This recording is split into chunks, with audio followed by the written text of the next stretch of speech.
Salut, c'est Miaka Sissa. Dans cette vidéo, je vais encore te parler de OKR, Objective and Key Results.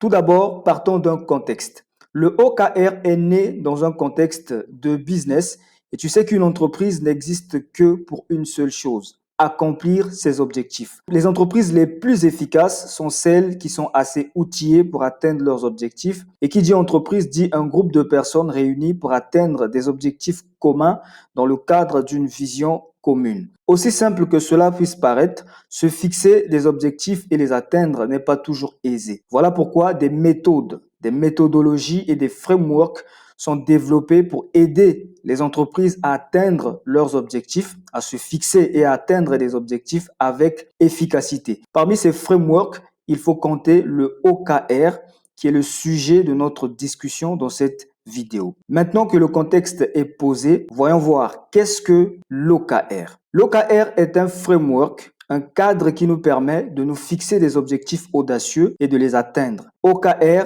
est un peu différent de la méthode SMART.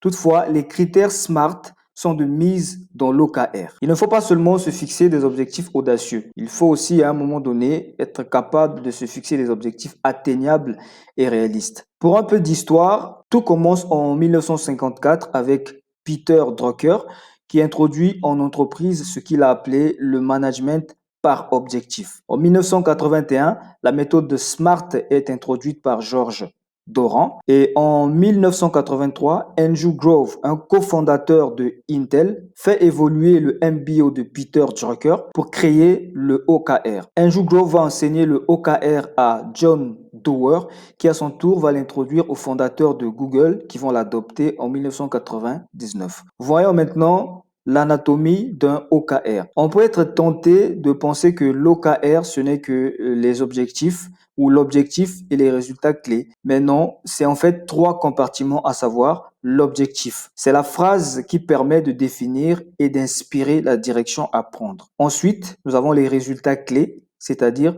comment je sais si je suis en train de me rapprocher de mon objectif. Enfin, les initiatives. Quelles sont les tâches à entreprendre pour y arriver?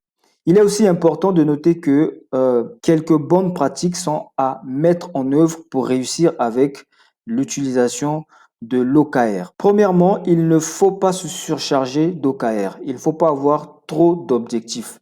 On recommande souvent une limite de 3. Ensuite, les OKR doivent toujours venir en support à une stratégie. La transparence est un facteur de succès puisque les OKR à la base sont conçus pour des objectifs en équipe et pas vraiment pour des objectifs individuels. Maintenant, quand est-ce qu'on peut utiliser l'OKR?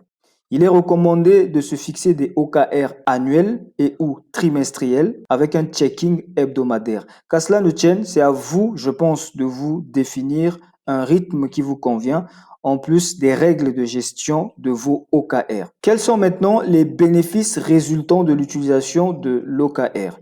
Nous allons noter 5 principaux bénéfices, à savoir le focus, l'alignement des équipes, l'engagement des équipes, la capacité de mesurer le progrès et le stretching.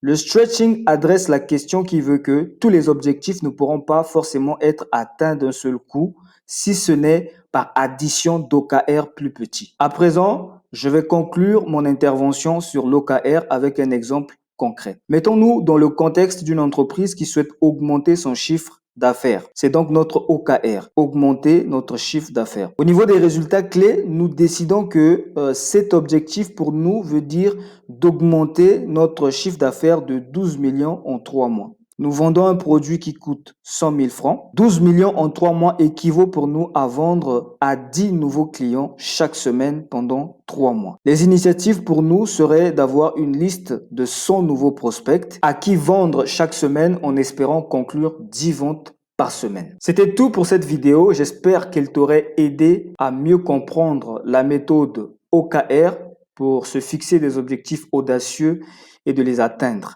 Si tu as aimé cette vidéo, clique sur j'aime, partage, laisse un commentaire et n'oublie pas de t'abonner pour ne pas rater ma prochaine vidéo sur une autre compétence de startup.